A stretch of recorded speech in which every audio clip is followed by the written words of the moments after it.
Olá, prezados e prezadas ouvintes da Rádio Nova Aliança, FM 103.3 e todos e todas que acompanham as redes da Comissão de Justiça e Paz do Distrito Federal. Estamos aqui iniciando mais um programa de Justiça e Paz. Este programa que estão todos e todas já acostumados a acompanhar aqui na rádio e também nas nossas redes. E um programa que sempre busca tratar de uma temática que afeta o nosso cotidiano, as nossas vidas, seja a vida social, seja a vida eclesial. Sou Vicente Sérgio, integrante da Comissão de Justiça e Paz, e aqui estou com a figura ilustre, Padre Miguel. Como está? Tudo bem, Vicente? Como é que vão as coisas? Estamos bem. Alegria em tê-lo por aqui. A alegria é minha. É muito bom falar com vocês. Padre Miguel, para quem não conhece, Miguel Martins Filho, é religioso da Companhia de Jesus, os jesuítas, é superior dos jesuítas aqui no nosso quadradinho, Distrito Federal e em Goiânia, é teólogo, diretor do Centro Cultural de Brasília, o CCB aqui, que fica ali na L2 Norte. Padre Miguel também foi um dos participantes da 16ª Assembleia Geral Ordinária do Sínodo dos Bispos, que aconteceu em Roma em outubro de 2023 e em outubro de 2024, conversando sobre uma temática importantíssima que está repercutindo até hoje, espero que repercuta mais, o Com debate certeza. sobre a importância da sinodalidade, não é isso, Padre Miguel? É isso sim. É uma coisa que a gente precisa, inclusive, pensar bastante, porque estamos na etapa da implementação do sínodo, né, nas nossas igrejas locais. Perfeito. E hoje, aproveitando aqui da presença do Padre Miguel, vamos continuar a conversar sobre uma das temáticas afetas pela grande temática da campanha da fraternidade desse ano, né? Campanha da fraternidade que trata sobre a fraternidade e a ecologia integral. Hoje vamos conversar um pouquinho sobre a justiça socioambiental. Muito bem. Padre Miguel, Hum. estamos, como todos e todas sabem, estamos vivendo aí esse período da quaresma, e esse período vem nos acompanhando com as reflexões que nos são propostas exatamente pela campanha da fraternidade, e a temática do programa de hoje, Justiça Socioambiental, ela traz absoluta relação com a proposta que a CF nos apresenta da fraternidade e da ecologia integral. Para que a gente possa iniciar nossa conversa, você poderia nos dizer, para todos e a todos que estão aqui nos acompanhando, um pouquinho, quando a gente fala de justiça socioambiental, do que é que a gente está falando? Muito bom, muito boa essa pergunta. Eu acho que é interessante a gente esclarecer esse conceito de justiça socioambiental. O que que é isso? Do que estamos falando quando dizemos justiça socioambiental? Bom, a justiça socioambiental, ela trata da relação entre a preservação do meio ambiente e a dignidade da vida humana, não é? Especialmente dos mais pobres, dos mais vulneráveis. A gente sabe que quando acontecem os problemas ambientais, né, as populações que mais sofrem são os mais pobres, os mais vulneráveis, né? O Papa Francisco, na Laudato Si, ele lembra que tudo está interligado. Então, quando a gente vê a degradação do meio ambiente, a gente vê que tem consequências diretas sobre a vida das pessoas, especialmente os mais pobres mesmo, como eu já falei, né? Porque eles sofrem, eles são os primeiros a sofrer com a exploração dos recursos naturais e as mudanças climáticas. Inclusive porque essa exploração, a maioria das vezes, é muito descuidada, e, aliás, a gente pode chamar de exploração predatória, que não considera, né, a vida que está ali, né? Então, assim, o texto base da campanha reforça essa ideia quando propõe eh, que a gente pense a ecologia integral, ou seja, uma visão, né, do mundo em que esse cuidado da casa comum passa necessariamente pelo respeito às pessoas, né? Pelo respeito às pessoas e ao próprio meio ambiente. Portanto, assim, se a gente pode resumir o que é a justiça socioambiental? Justiça socioambiental significa garantir condições de vida digna para todos e todas, assegurando o equilíbrio ecológico e combatendo as desigualdades sociais. É isso, Vicente. Perfeito. garantir vida digna, garantir vida digna para os seres humanos e para todos os seres neste debate que, como você bem disse, Papa Francisco nos chama a atenção de que tudo está interligado, né? E nesse sentido, então, Padre Miguel, esse momento da Quaresma em que a Igreja Católica nos chama a fazer uma revisão de nossas vidas com, com a penitência consequente e necessária, Com e, certeza. obviamente, a mudança de vida, né? Como é que esse debate, então, da fraternidade, da ecologia integral, nessa revisão de vida que a gente precisa fazer, como é que ela se reflete neste tema da justiça socioambiental e qual é a relação que tem essa temática com a temática da CF?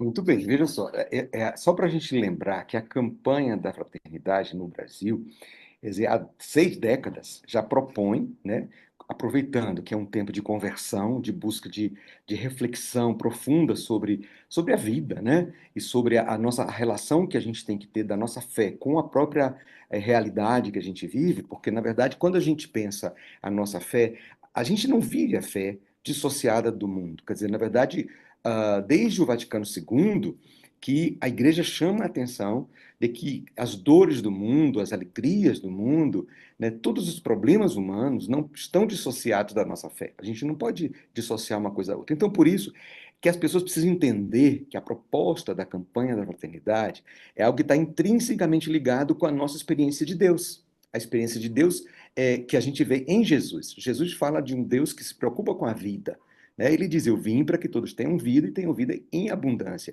E a vida, necessariamente, quando a gente fala de vida em abundância, a gente olha ao nosso redor e a gente percebe a grave crise, né, socioambiental que a gente está vivendo. Então, a igreja é atenta a essas questões, ela propõe a campanha. E é lamentável quando a gente encontra pessoas da igreja que não percebem essa ligação. E, pelo contrário, até que militam contra. Então, é um alerta que eu chamo, que eu faço para as pessoas que ainda estão assim: mas o que tem a ver a fé com o meio ambiente? Pois muito bem. Quer dizer, na verdade, o tempo da quaresma é um tempo que nós somos chamados à conversão, à revisão de vida, né? E a buscar novos caminhos para a nossa vida não simplesmente a vida pessoal, né? Não existe essa coisa da salvação pessoal. A própria santidade que a gente busca, né, se a gente está falando da experiência cristã, ela está ligada às nossas atitudes em relação aos nossos irmãos e à sociedade de modo geral, e a gente tem que abranger e tem que pensar no mundo inteiro, quer dizer, com todos os seres que aqui estão, quer dizer, que foram criados por Deus, né, na beleza da criação de Deus, que somos convidados a contemplar nessa campanha da fraternidade e olhar a beleza que existe, né? Deus viu que tudo era bom, é o lema da campanha, né? Pois bem, então, quer dizer, refletir sobre o nosso estilo de vida e as consequências das nossas escolhas, principalmente as consequências para a casa comum, né? A gente não pode negligenciar, né, a nossa responsabilidade, né, com o uso dos bens, né, com o consumo, por exemplo, né? Então, assim, eu acho que é importante a gente pensar, né, que as consequências, por exemplo, do consumo, daquilo que a gente consome da natureza, e como a gente descarta também, né, toda essa questão da nossa consciência ecológica, não é? A gente precisa, de fato, viver o que a gente chama de conversão ecológica, que o próprio Papa Francisco propõe na Laudato Si, e o texto base da campanha retoma isso, né, e nos convida a rever as nossas atitudes cotidianas. Então, por exemplo, a gente precisa se perguntar: como estamos consumindo os bens? Como consumimos? Como descartamos os bens da criação? Então, toda essa questão da consciência ecológica, da coleta seletiva do lixo, do descarte consciente, né? Do uso consciente, do descarte consciente, do reuso consciente, né? Tudo mais, da reciclagem e tudo mais. Então, outra coisa, outra pergunta que é muito importante e está muito dentro dessa proposta da campanha da fraternidade para a nossa conversão ecológica, né? Quer dizer, nós estamos atentos, por exemplo, às realidades dos povos indígenas, dos povos originários, das comunidades tradicionais, das populações ribeirinhas, por exemplo, né? Quantos vão sofrendo por conta dessa poluição absurda, do descarte, a gente vai ocupando tanto quando a gente fala assim, as comunidades, ou nós pessoalmente, mas principalmente as indústrias, pela exploração predatória assim, consumista, não se preocupa com a vida, com as consequências do descarte, por exemplo, né? Quer dizer, o povo, os pobres são os que mais sofrem com a degradação ambiental, né? Depois, aí uma pergunta também chave, né? Como é que a nossa fé, né, nos move a agir com responsabilidade, né, e solidariedade para garantir um mundo mais justo e mais sustentável para todos? Então, assim, a gente precisa estar preocupado com isso. A gente não pode viver simplesmente achando que viver a nossa fé é simplesmente ir para a igreja, né? A gente precisa, de fato, a nossa fé, o que a gente lê no Evangelho, a gente precisa traduzir em ações concretas na nossa vida. Ações consequentes, ou seja, consciente de que cada ação da gente, cada escolha, ela traz consequências. E falando de meio ambiente, a gente precisa ver como é que a gente está se comportando e como é que a gente percebe as consequências das nossas escolhas, inclusive, né, políticas, né? De fato, a gente está preocupado com essas questões socioambientais? Perfeito. Temos aí até uma crise climática batendo já na nossa porta, né, Padre Ah, Miguel? com certeza, com certeza. Estamos todos e todas sentindo os reflexos dessa questão, e quando Uhum, você fala aí das questões socioambientais, essa maluquice que nós provocamos com o debate do clima, ou com o clima, melhor dizendo, uhum, efetivamente quem acaba sofrendo mais são aqueles que realmente têm menos, né? Porque esses que estão aí expostos a tudo quanto é realidade de maus tratos, de não tem onde residir, tá na rua, é sol, é chuva, é frio, né? Portanto, essas situações de extrema vulnerabilidade e também as espécies do ambiente que também estão expostas a essa, né? Muitas estão em processo de extinção e esse sim, processo está se acelerando cada vez mais, com né? certeza. Daí como a gente A então diz, exploração, por exemplo, da terra, né? A questão da mineração exato, predatória, absurda. Eu morei em Belo Horizonte um tempo, né? Bastante tempo, e a gente percebia ao redor da cidade de Belo Horizonte as montanhas sendo literalmente comidas, né? Pela mineração, né? E de e maneira tivemos, irresponsável. Sim, pode falar, eu já sei o que eu você digo, vai dizer. e tivemos aquele desastre absurdo. Exatamente. Que foi um crime ambiental muito sério, né? E aí a gente vê que até hoje ainda as marcas, né, daqueles dois acidentes, aqueles dois, os dois eventos de irresponsabilidade total, né, que aquilo sim configura um pecado gravíssimo, né? É esse tema que eu queria trazer também, porque muitas vezes a gente fala do pecado, a gente traz muito para a esfera pessoal, individual. Mas existe aquela dimensão do pecado social e a gente não pode esquecer disso. Então, por exemplo, você trouxe bem claro, é flagrante essa questão do pecado social naquele desastre lá, se a gente pode chamar assim, de Brumadinho e de Mariana. Né? E agora, recentemente, as queimadas aqui no Centro-Oeste. O ano passado, aqui em Brasília, né, a gente sufocou, literalmente. Né? A gente teve dias aqui que a gente respirava fumaça, pura fumaça, por causa das queimadas. Né? Então, assim, são coisas Exatamente. muito sérias. E isso é pecado aos olhos de Deus. Não tem como a gente dizer que Deus concorde com esse tipo de coisa. De fato, Pois é é, uma, né? pois é, Muito perfeito, bom. perfeito. Muito bem, prezados e prezadas ouvintes da Nova Aliança 103.3 FM e aqueles e aquelas que acompanham as redes da Comissão de Justiça e Paz aqui do DF, estamos aqui conversando com o Padre Miguel sobre a temática da campanha da fraternidade e o debate da justiça socioambiental. Padre Miguel, nesse sentido, também você já nos começou a apontar aí de relance, mas também o tempo quaresmal, para além de significar uma penitência e uma revisão de nossas vidas, você bem disse que busca a conversão, objetiva a conversão. E a conversão, me parece que tem como mote, como nos diz a igreja, mudança de vida em relação à realidade que a gente vive, né? E nesse sentido, como é que você diria que a campanha da fraternidade nos propõe uma mudança de vida em vista de efetivamente fazermos acontecer uma justiça socioambiental? exatamente. Eu falava no começo, né, evocando um pouco essa ideia da conversão ecológica, né? Ou a conversão à temática socioambiental. De fato é isso. Quando a gente olha assim a campanha da fraternidade que propõe, né, com esse lema, Deus viu que tudo era bom. Então, esse tema e esse lema nos convida, né, a olhar para a criação com os olhos de Deus, né? Agora imaginemos, né, Deus ao olhar esse mundo nosso. Né? Quanto Deus já chorou por nós e chora, né? Pela degradação da vida. Né? Quando a gente vê esse desequilíbrio total, os incêndios florestais, as próprias queimadas e a depredação do meio ambiente de um modo geral, a exploração dos recursos naturais, né? Desse jeito, a exploração do petróleo, a exploração dos minérios, a expulsão dos povos originários, a poluição dos rios, né? Pelo garimpo, e tanta coisa triste. Né? Então, quando Deus olha para isso, se a gente olhar, né, com os olhos de Deus, a gente sofre. Ao mesmo tempo, a gente vê tanta coisa linda na natureza e na vida humana, né, de solidariedade, de busca na vida das comunidades, por exemplo.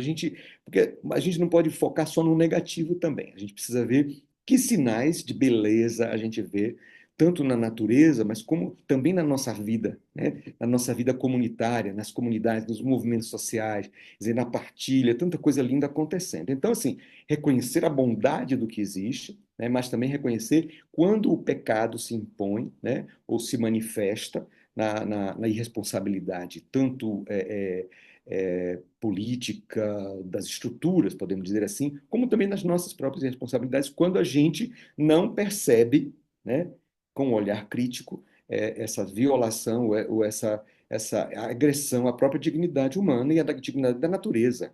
Porque a gente precisa falar agora também dos direitos humanos, mas também dos direitos da natureza, né? A gente fala do direito animal, do direito tudo. A gente precisa entender que nós somos um todo, está tudo interligado, né? Então, a justiça socioambiental é um dos eixos centrais dessa reflexão que a campanha da fraternidade propõe, né? Porque nos leva a compreender que não há como falar de fraternidade sem considerar a desigualdade, por exemplo, no acesso aos bens da criação, né? Vejam só, todo mundo tem o mesmo acesso aos bens, né? Existe uma desigualdade absurda, né? A própria degradação ambiental atinge de um modo mais cruel os mais pobres, como a gente falou. Né? As comunidades ribeirinhas, né, com a contaminação dos rios, a gente falava isso, né? Os trabalhadores rurais que enfrentam a destruição da terra, não é? A própria contaminação dos rios também, o desmatamento que vai acabando com a terra, né, e degradando a terra também, não é? Então, assim, as queimadas e as populações urbanas periféricas vivem, a gente vê como vivem as pessoas nas periferias, nas encostas, né? Estão ali por opção, eles querem estar ali, né? Ou foram empurrados para essa realidade. Então é muito importante e assim, a questão do saneamento, por exemplo, né? Como vivem essas populações? Se a gente vai aqui mesmo no Distrito Federal, se a gente vai nas comunidades mais carentes, como é que se dá, como é que se vive, né? Sem nem a infraestrutura necessária, né? Que muitos governos prometem, mas depois não cumprem. Então é necessário também, aí que está, a mobilização, né, social dessas comunidades. E isso passa pelas comunidades, pelas paróquias, por exemplo. A gente está percebendo, que é um pouco o que eu percebo, é a minha leitura, né? Como eu percebo que as nossas comunidades, nossas paróquias estão se afastando dessas questões. E eu acho que a Comissão Brasileira de Justiça e Paz exatamente traz essas temáticas para dentro da igreja. Nós não podemos esquecer isso, sabe? Então, o problema do lixo, o problema do esgoto na comunidade é um problema da comunidade. E, inclusive, a gente precisa conversar nas paróquias sobre isso, tá? Ou seja, é importante a gente se solidarizar com aquelas comunidades mais carentes, por exemplo, num território paroquial, né? Quer dizer, e se solidarizar fazendo esse tipo de coisa, conscientização, tá bom? Então, assim, a Laudato Si nos ensina que a verdadeira ecologia não pode ser apenas ambiental, mas precisa ser social ou socioambiental.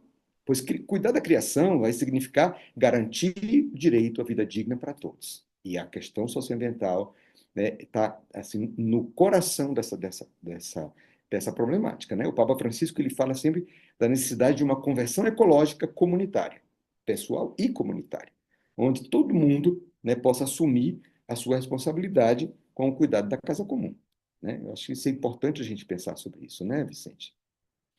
Perfeito, Padre Miguel, até porque, como bem reflete a Laudato Si e tantos outros documentos da doutrina e do ensino social da Igreja, nessa temática da casa comum, ou a gente se entende parte da casa, né? E Uhum, passa a se preocupar. Você pode até ter um pensamento tanto quanto egoístico, né? Passando a se uhum. preocupar com você, mas necessariamente você vai ter que se preocupar com a casa, porque você não vive sem ela. Não Exatamente. é verdade? E aí, Com certeza. num horizonte mais alargado e muito mais fraterno nessa perspectiva, assumir a casa como você integrante dela e ela como uma parte significativa e todos os que estão nela, né? Todos os bichos, todas as árvores, toda a flora, toda a fauna, toda a complexidade, micro e macro desse processo, mas também se preocupar com o irmão e a irmã que está ao teu lado, né? Essa chamada de atenção que você diz aí às nossas paróquias num determinado nível de isolamento, realmente é bastante preocupante, porque pela própria natureza não vivemos sós, não é? Exatamente. Esse espaço Uhum. das relações. É.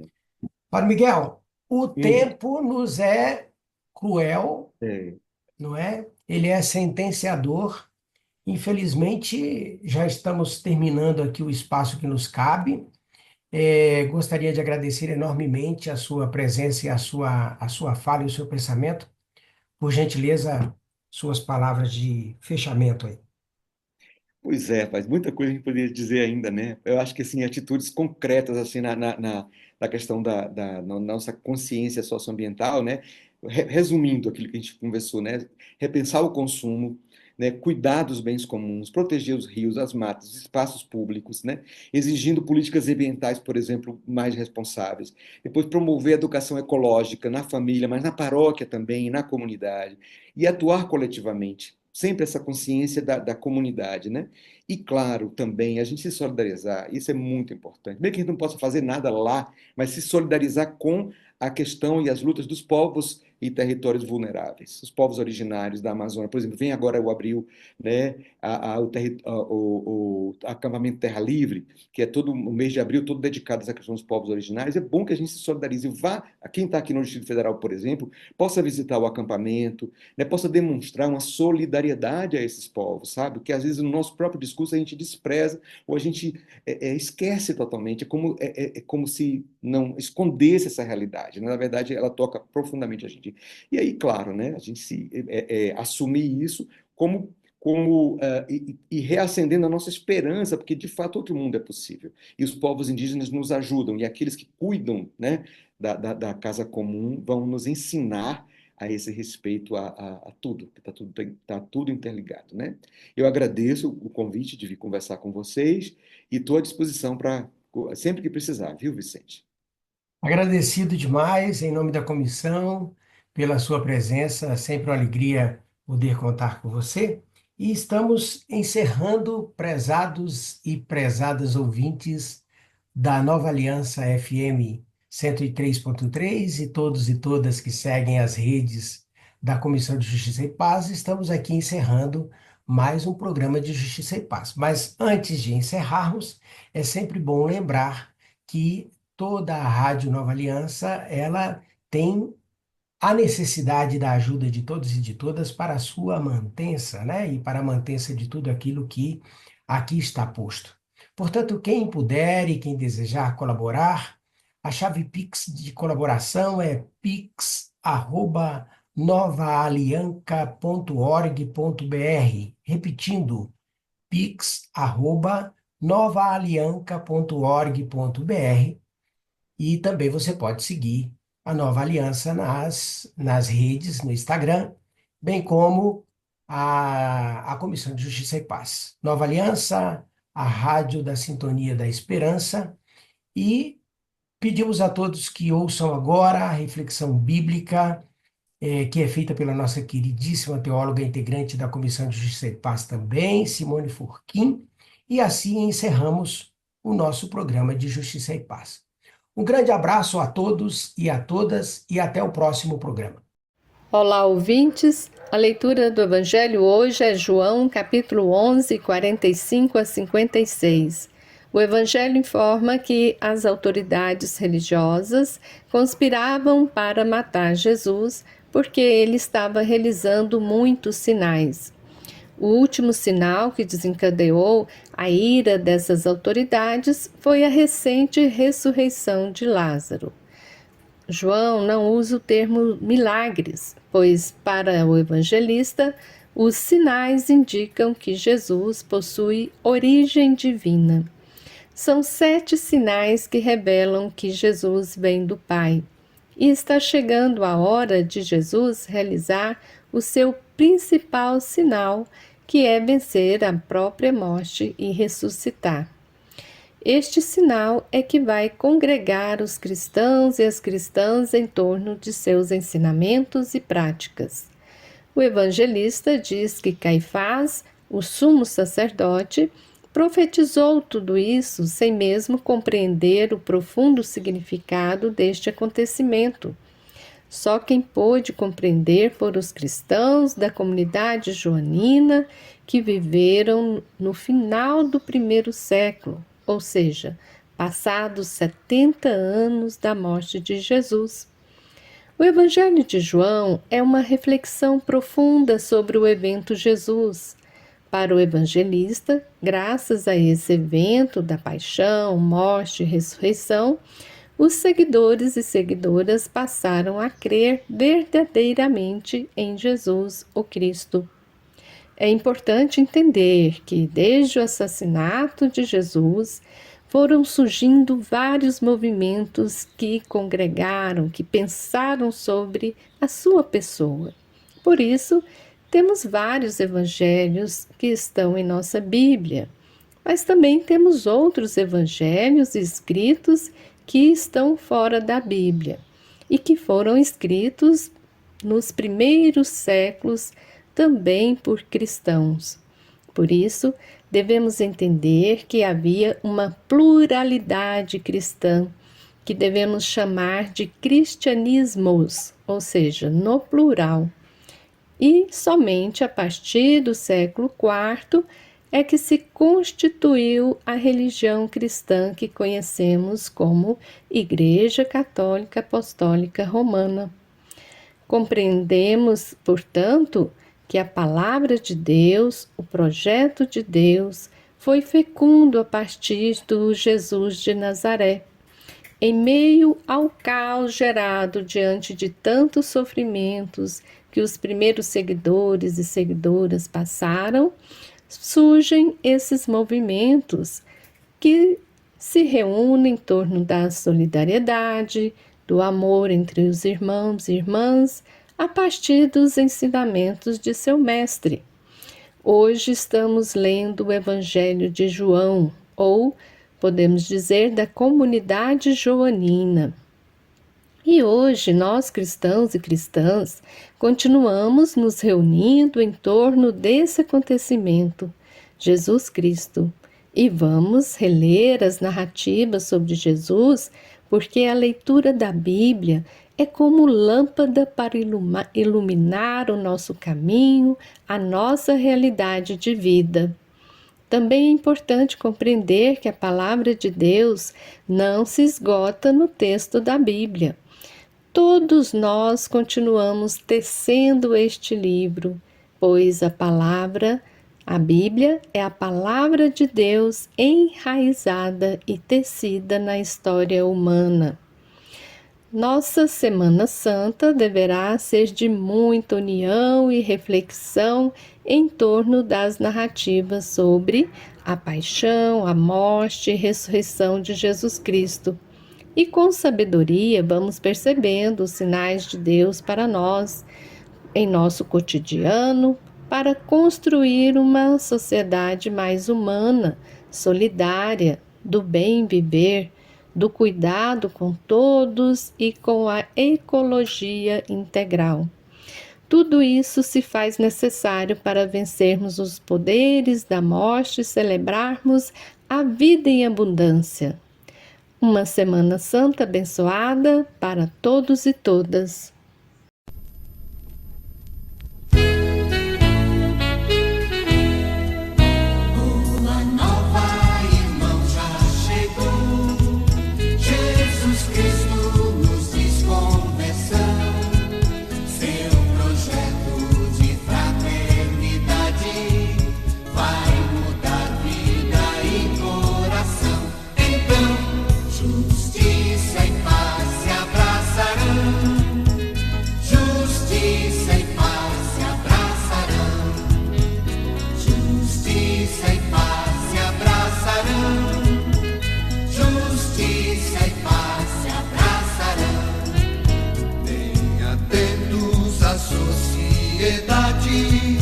Bem comum, todos dando as mãos.